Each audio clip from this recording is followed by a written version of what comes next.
പ്രിയപ്പെട്ടവരെ, നമ്മുടെ നാഥനും രക്ഷകനുമായ യേശുക്രിസ്തുവിന് ജന്മം നൽകിയ നാസറത്തിലെ പരിശുദ്ധ കന്യാമറിയത്തിൻ്റെ ജീവിതത്തെപ്പറ്റിയും ജീവിത ദൗത്യത്തെപ്പറ്റിയും ഈ ദിവസങ്ങളിൽ നാം പഠിച്ചുകൊണ്ടിരിക്കുകയാണല്ലോ.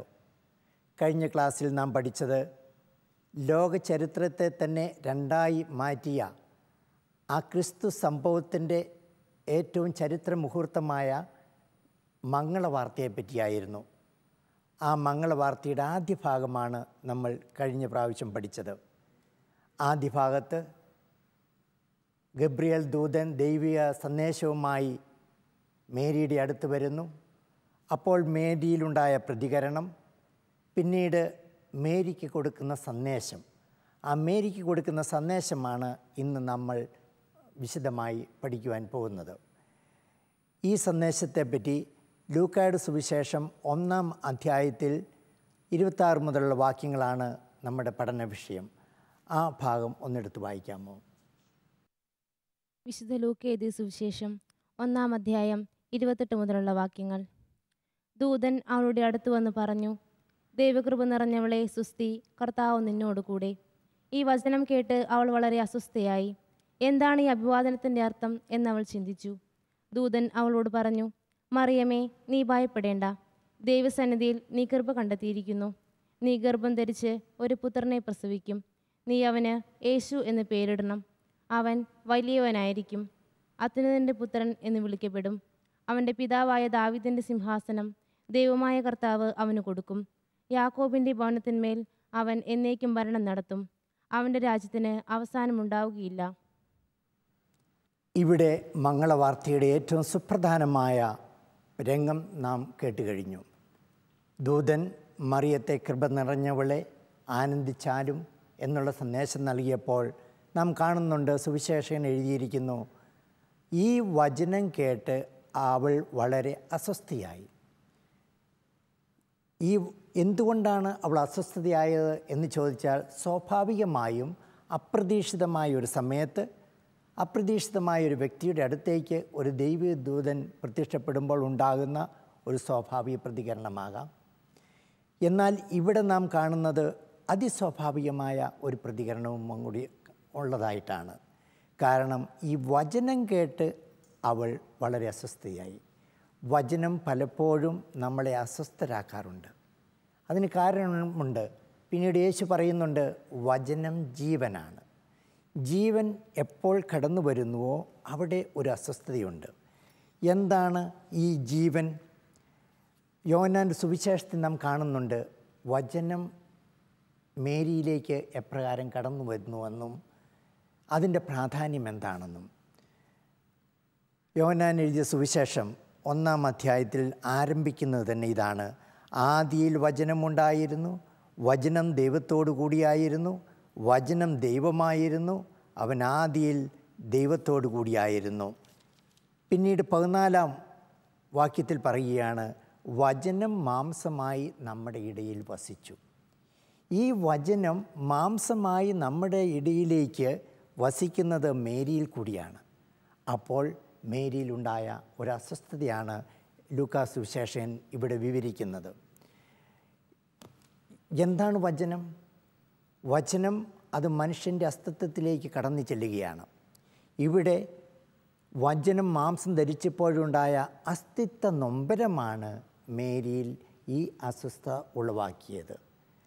ഈ വചനത്തെപ്പറ്റി ഹെബ്രായക്കാർക്ക് ലേഖനത്തിൽ പറയുന്നുണ്ട്, എന്താണ് വചനമെന്നും എങ്ങനെയാണ് മനുഷ്യൻ്റെ ചേതനയിലേക്ക് അസ്തിത്വത്തിലേക്ക് കടന്നു വരുന്നതെന്നും.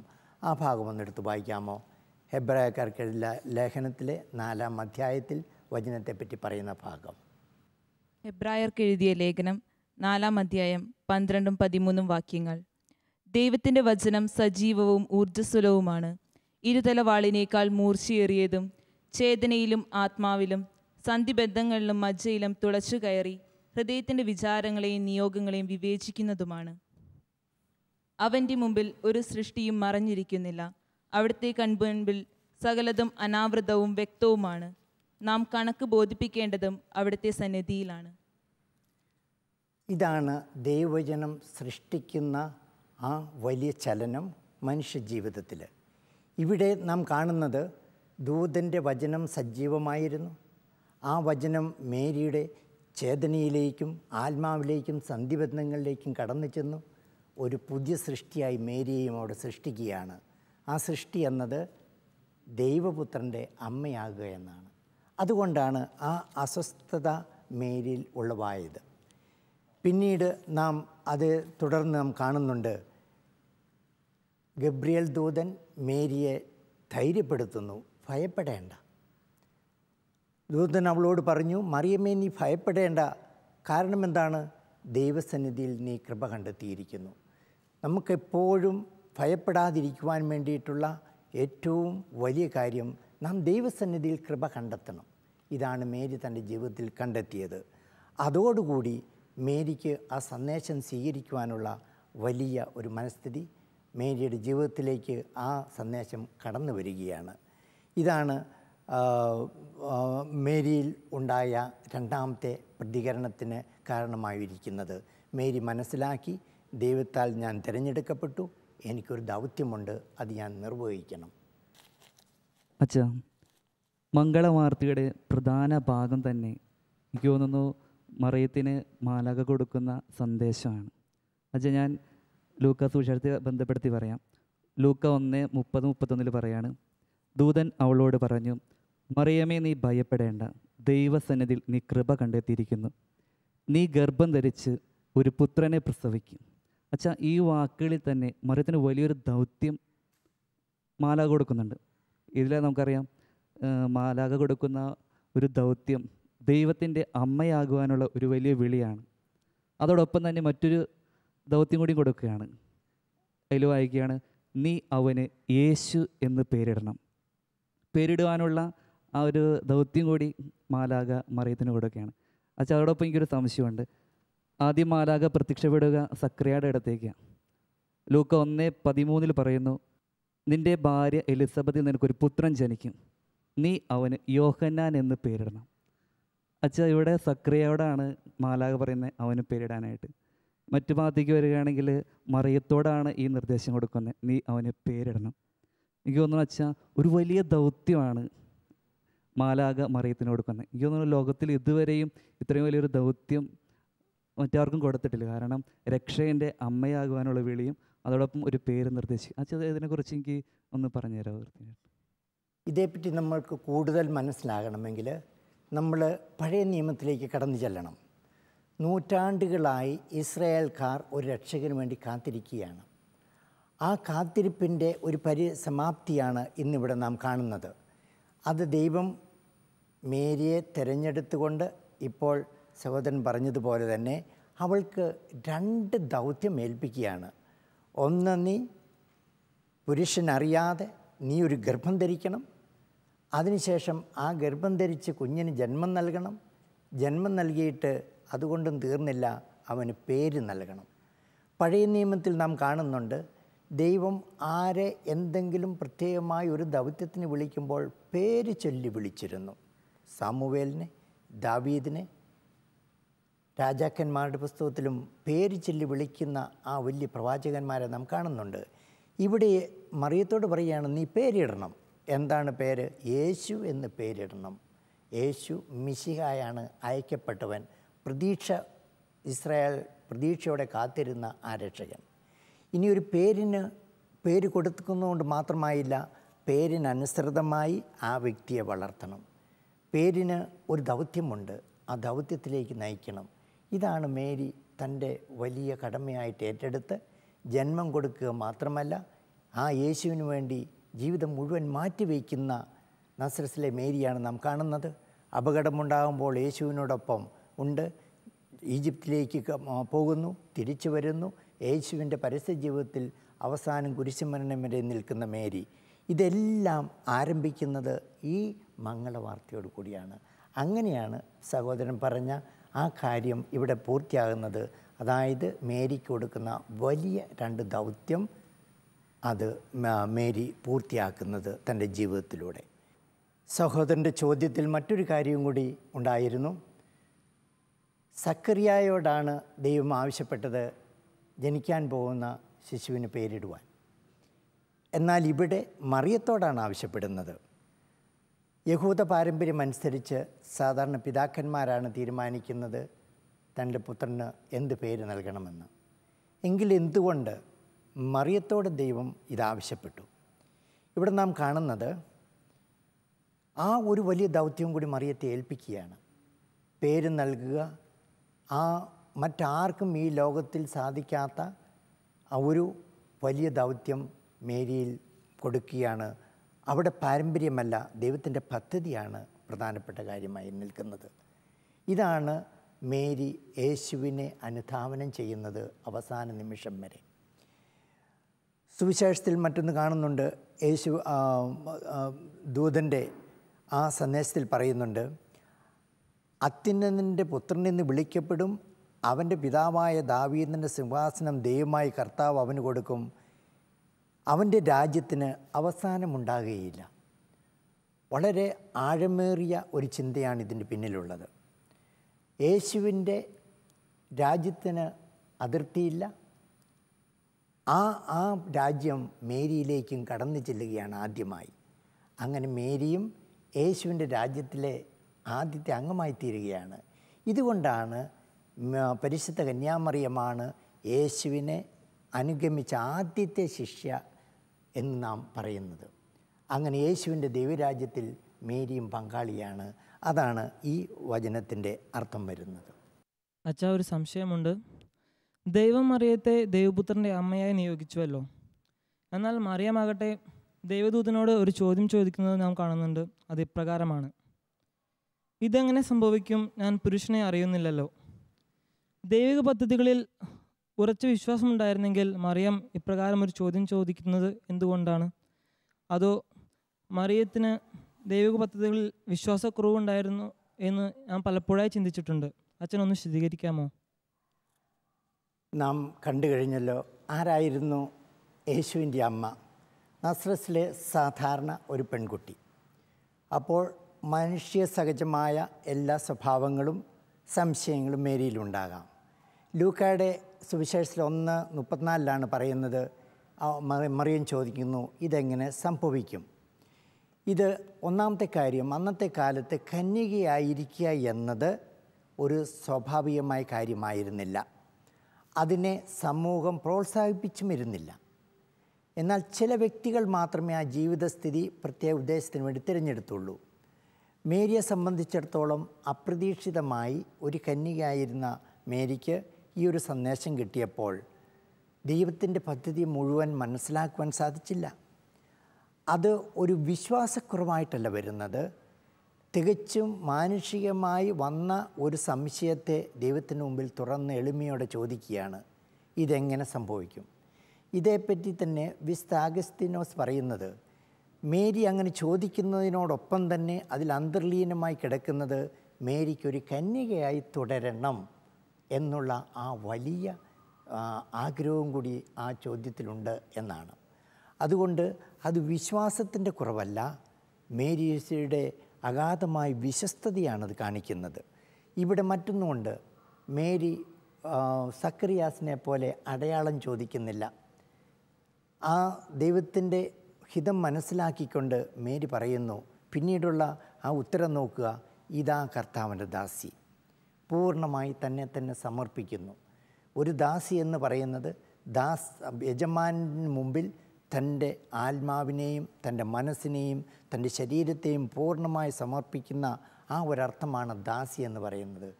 മേരി അഗാധമായി വിശ്വാസം തന്നെ ഉണ്ടായിരുന്നു. ആ വിശ്വാസത്തിലാണ് തന്നെ സമർപ്പിച്ച് ഒരു അമ്മയാകുവാൻ, ദൈവത്തിൻ്റെ പുത്രന് ജന്മമരുളുവാൻ അമ്മ തയ്യാറാകുന്നത്.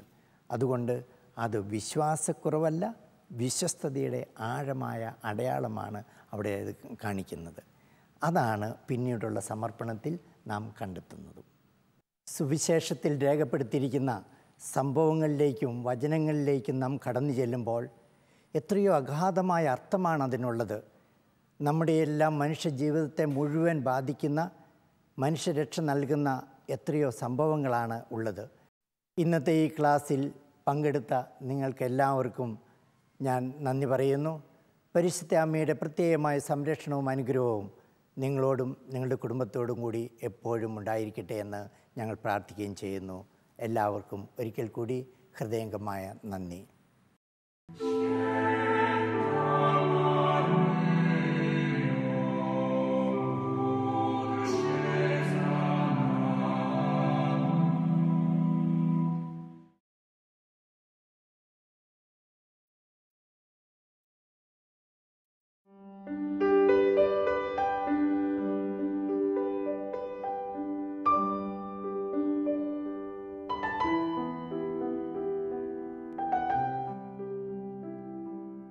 അനേകം ദൈവശാസ്ത്ര വീക്ഷണങ്ങൾ കുടികൊള്ളുന്ന മഹത്വരമായ കനക കിരീടങ്ങളാണ് മാതാവിൻ്റെ ലുത്തിനിയയിലെ ഓരോ രഹസ്യങ്ങളും. അനന്തമായ ദൈവീക രഹസ്യങ്ങൾ മറിയത്തിൽ കുടികൊള്ളുന്നു എന്ന് ഏറ്റുപറയുന്ന റോസാപ്പൂക്കളാകുന്നു അവയെന്ന് സഭാപിതാക്കന്മാർ നമ്മെ പഠിപ്പിക്കുന്നു. മറിയത്തിന് ദൈവം നൽകിയ മഹോന്നതമായ സ്ഥാനങ്ങളും സഭാപിതാക്കന്മാരുടെ വിശേഷണങ്ങളും പാരമ്പര്യത്തിൽ നിന്നും ഉരുത്തിരിഞ്ഞ മരിയൻ കീർത്തനങ്ങളും കോർത്തിണക്കിയ ഒരു സുന്ദരമായ സ്തുതിഗീതമാണ് ലുത്തിനിയ. ഇതിൻ്റെ ആദ്യ ഭാഗത്ത് നാം മിശിഹായുടെ മാതാവേ എന്ന് അമ്മയെ വിളിച്ചപേക്ഷിക്കുന്ന ഭാഗത്തെയാണ് നാം ഇന്ന് ധ്യാനിക്കുന്നത്.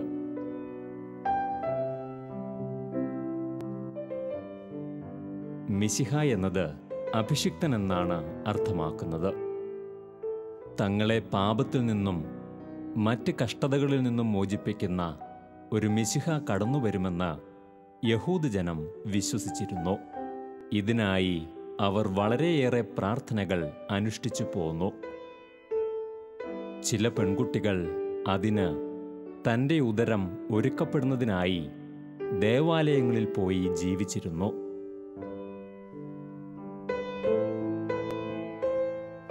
മറിയവും അത്തരത്തിൽ ദേവാലയത്തിൽ ആ രക്ഷകനെ കാത്ത് പ്രാർത്ഥിച്ച് ജീവിച്ചവളായിരുന്നു. ഒരു പുരുഷന്റെ നിഴൽ പോലും ഏൽക്കാൻ അവളുടെ മാതാപിതാക്കൾ മറിയത്തെ അനുവദിച്ചിരുന്നില്ല. മിശിഹായായ രക്ഷകൻ വന്നാൽ തങ്ങളുടെ രാജ്യത്തിന് വലിയ രക്ഷ വരുമെന്നും അത് ദൈവീക വെളിപ്പെടുത്തലുമായതിനാൽ മിശിഹായുടെ പിറവി യഹൂദരുടെ ഏറ്റവും വലിയ അഭിലാഷമായിരുന്നു. യേശുവിൻ്റെ ജനനത്തിനു ശേഷവും പരസ്യജീവിതത്തിലും യേശുവിനോട് നീ മിശിഹായാണോ എന്ന് യഹൂദർ ചോദിക്കുന്നുണ്ട്. യേശുവിൻ്റെ മരണശേഷം ഉത്ഥിതനായപ്പോഴാണ് ഇത് യഥാർത്ഥത്തിൽ മിശിഹായായിരുന്നു എന്ന് യഹൂദർക്കിടയിൽ പ്രചരിച്ചത്. കുരിശിലേറ്റപ്പെട്ട യേശു മിശിഹായാണെന്ന് വിശ്വസിച്ച് ഏറ്റുപറഞ്ഞവരെയാണ് യഹൂദർ സിനഗോഗുകളിൽ നിന്നും പുറത്താക്കിയത്. കാരണം ഈ വിശ്വാസ സത്യം അവർക്ക് ഉൾക്കൊള്ളുവാൻ സാധിച്ചിരുന്നില്ല. പരാജിതനായ ഒരു മനുഷ്യനെയായിരുന്നു യഹൂദർ കുരിശിൽ ദർശിച്ചത്. ഉത്ഥാനത്തിലൂടെ വിജയിച്ച മഹത്വമേറിയ ദൈവപുത്രനെ വിശ്വാസത്തിൻ്റെ കണ്ണുകളാൽ മിശിഹായാണെന്ന് പ്രഖ്യാപിക്കുവാൻ അവർ മുതിർന്നില്ല. ഉത്ഥാനാനന്തരമാണ് യേശു മിശിഹായാണെന്ന് ശിഷ്യസമൂഹം ഏറ്റുപറഞ്ഞത്. ഈ ഏറ്റുപറച്ചിലാണ് ക്രിസ്ത്യാനികളെ യഹൂദരിൽ നിന്നും വ്യത്യസ്തരാക്കിയത്. യേശു മിശിഹായാണെന്ന് ഏറ്റുപറയുന്നതിലൂടെ നാം യേശുവിൻ്റെ ദൈവത്വവും രക്ഷാകർതൃസ്ഥാനവും അംഗീകരിക്കുകയും അവയെ പ്രഘോഷിക്കുകയുമാണ്. ഈ ദൈവപുത്രനിൽ കർത്താവായ യേശുവിൽ വിശ്വസിക്കാത്ത യഹൂദജനത ആ മിശിഹായെ ഇന്നും കാത്തിരിക്കുന്നു എന്നത് ക്രിസ്ത്യാനികളെ ഏറെ ദുഃഖിപ്പിക്കുന്നു. മിശിഹായ്ക്ക് ജന്മം നൽകിയ മാതാവ് എന്ന് നാം മറിയത്തെ വിശേഷിപ്പിക്കുമ്പോൾ അത് പഴയ നിയമ ചരിത്രം വഴിയുള്ള ദൈവത്തിൻ്റെ രക്ഷാകര പദ്ധതിയുടെ മഹത്വരമായ പ്രഘോഷണമാകുന്നു. ദൈവമാതാവ്, രക്ഷകന്റെ അമ്മ എന്നീ വിശേഷണങ്ങൾക്കുമപ്പുറം മറിയത്തിൻ്റെ രക്ഷാകര സ്ഥാനത്തെ പ്രകീർത്തിക്കുന്ന പദമാണ് മിശിഹായുടെ മാതാവ് എന്നത്. മിശിഹായായ യേശുവിൻ്റെ മാതാവ് എന്നതിനാൽ നമ്മുടെ അമ്മ, രക്ഷകനായ മിശിഹായുടെ മാതാവ് എന്ന ശ്രേഷ്ഠ സ്ഥാനം അലങ്കരിക്കുന്നു. ലുത്തിനിയായുടെ ആരംഭത്തിൽ ലുത്തിനിയായുടെ സ്വർഗീയ രഹസ്യങ്ങൾ മനസ്സിലാക്കുന്നത് വഴി മറിയത്തിൻ്റെ മഹത്വമേറിയ പുണ്യങ്ങൾ ദർശിക്കുകയും അവ വഴി നാം ധന്യരാകുകയും ചെയ്യുന്നു. ജപമാലയുടെ കിരീടമായ ലുത്തിനിയ ധ്യാനിക്കുന്നത് വഴി നാം സ്വർഗീയ കൃപയിൽ കൂടുതൽ ആഴപ്പെടുന്നു.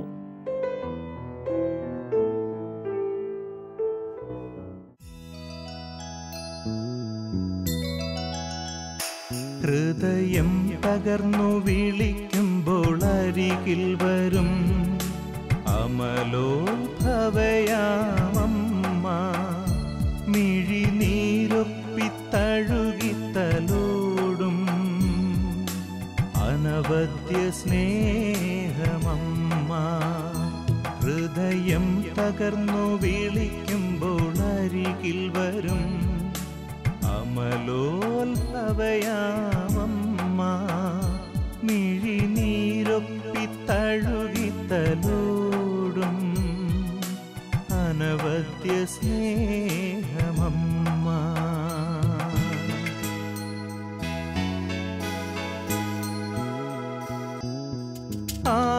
ആപത്തിലുലയാതെ താങ്ങായി വരും പാരിൻ സഹരക്ഷയമ്മ,